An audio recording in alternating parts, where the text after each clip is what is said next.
तर रात्रभर कोसळणाऱ्या मुसळधार पावसामुळे रत्नागिरी जिल्ह्यातलं जनजीवन पूर्णपणे विस्कळीत झालंय। शास्त्री नदीच्या पाणी पातळीत मोठी वाढ झाली आहे। संगमेश्वरमधील रामपेठ बाजारपेठेत पूरस्थिती निर्माण झाली। अनेक दुकानांमध्ये पाणी शिरलंय। स्थानिक प्रशासनाकडून आता उपाययोजनांना सुरुवात करण्यात आली आहे। दृश्य आपण पाहतोय, नद्यांच्या पाणी पातळीत मोठी वाढ झालेली आहे। रत्नागिरीतल्या शास्त्री नदीच्या पाणी पातळीत वाढ झाल्यानं संगमेश्वरमध्ये बाजारपेठेचा काही भाग हा असा पाण्याखाली गेलेला आहे। अनेक दुकानांमध्ये पाणी शिरतंय।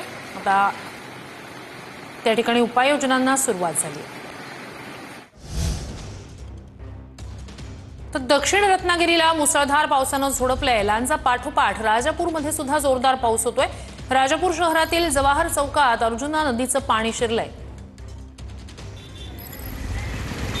राजापूर बाजारपेठेला पाण्याचा पूर्णपणे वेढा पडलेला आहे। बाजारपेठेत पाणी आलेलं आहे। राजापूर शहरातली जवाहर चौक आहे, त्या ठिकाणी हे पूर्णपणे आपण पाणी पाहतोय।